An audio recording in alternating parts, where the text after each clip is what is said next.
Hey guys, and welcome to This is Arts. Today's guest is Dr. Ayman Badreddine, founder of JAH Art Gallery. But before we dive into our conversation, here's a quick roundup of some exciting events happening in Lebanon and abroad. Sotheby's Paris is featuring two works by Lebanese artist Joseph Cécine in their upcoming auction, alongside major pieces by Picasso, Dali, and other icons of modern and contemporary art. The Mori Art Museum in Tokyo just launched The Architecture of Su Fujimoto, Primordial Future Forest on Wednesday, July 2nd. It's the first major survey of Fujimoto's work, showcasing his journey over the past 30 years, from early projects to current ones, and offering insight into his architectural style and philosophy. Marc Jacobs unveiled his fall 2025 collection at the New York Public Library, showcasing exaggerated forms and boundless imagination. Titled Simply Beauty, the collection was inspired by the classic definition of the word, highlighting harmony, proportion, color, and authenticity. And that's a wrap on our cultural roundup.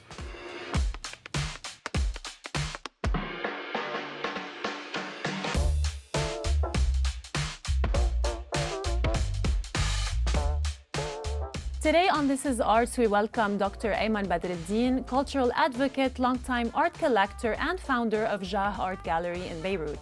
A visionary force in the art world, Dr. Badreddine launched this new cultural space to honor the region's rich artistic diversity while opening doors to global dialogue.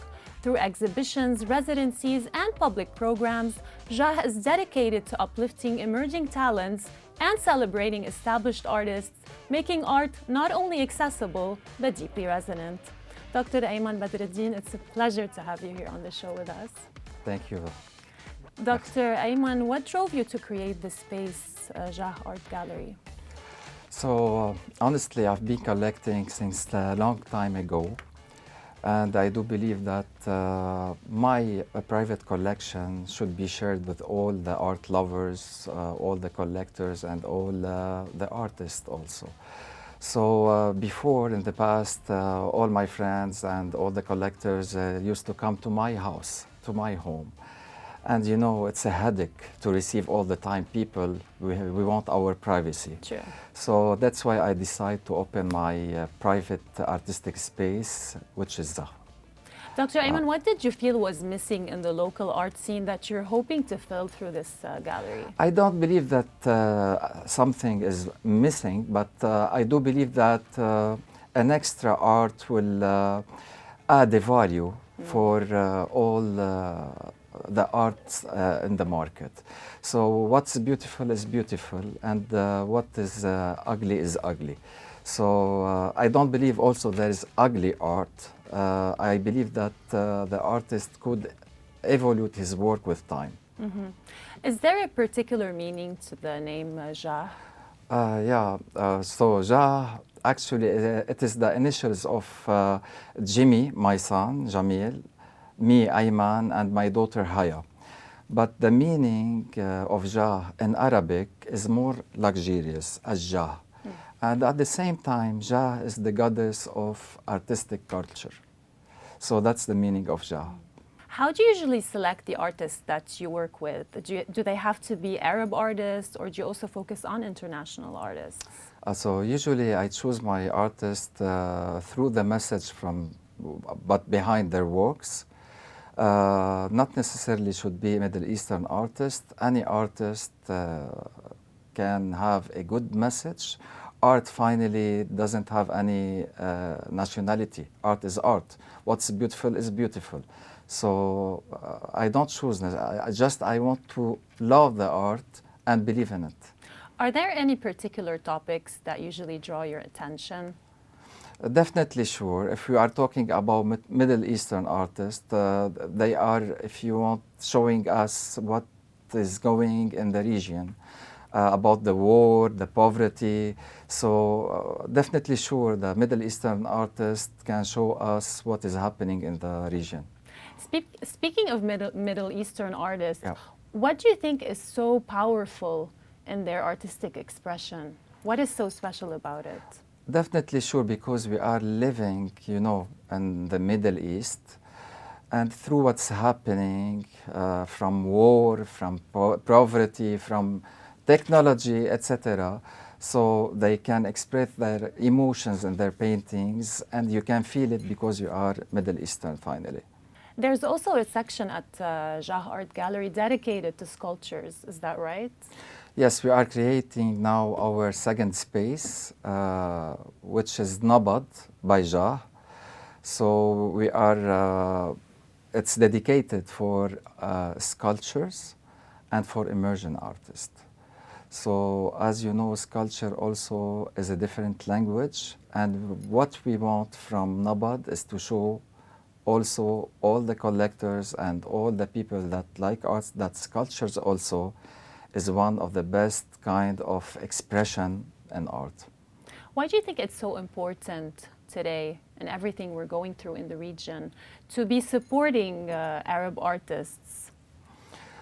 I do believe that we should support our artists because they are representing our identity, and they are showing us an artistic way our deep expressions.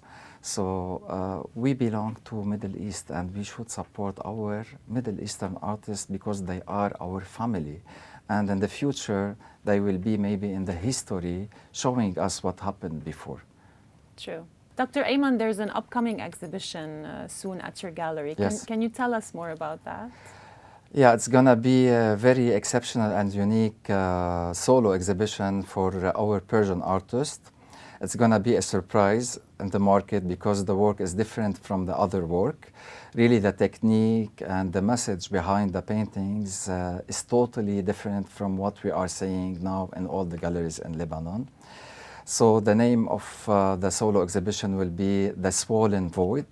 And the artist is trying to show in a fleshy way our trauma and our bad feelings deep inside, and he's trying to put it in a painting for the gallery. For the viewers to Yes, see. for the viewers, exactly. Thank you so much, Dr. You're most Ayman. welcome. Thank you it's a so pleasure much having you on the show. for having me. Thank you so much. Thank you.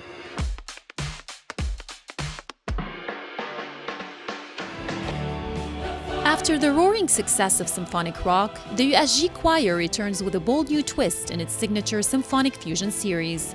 Symphonic Electro-Dance blends classical grandeur with pulsing electronic beats, led by conductor Yasmina Sabbah. You know, a lot of times we think of choirs as something very stiff, something inaccessible, but today we are reinventing the image of choir. We are breaking boundaries and showing that choirs is so much more than the image we have of them. So we're taking all these songs that are usually crafted electronically with producers or DJs behind laptops, but instead of having them heard with electronic instruments, we're reproducing them, rearranging them, reimagining them for choir, orchestra, and live DJ. The concert at Chateau Rouesse on July 10 brings this bold fusion to life with a special performance by Grammy-nominated artist Maysa Ar'a, promising an unforgettable night.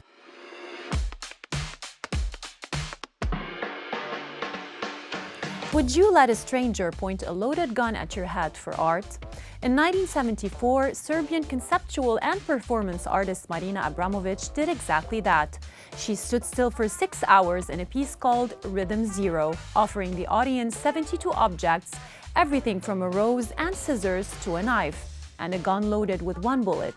Her words were simple: I am the object. By the end, someone had cut her clothes, scratched her skin, and pressed the gun to her neck. She didn't even flinch. Years later at MoMA, she performed The Artist is Present, 700 silent hours spent staring into strangers' eyes. People cried, some sat for hours, her acts even showed up. No words were spoken.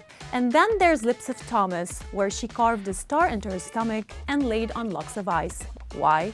To explore pain, endurance, and the limits of body and soul. Her art is weird, raw, and unforgettable. That's it for today's episode. Stay inspired. Until next time.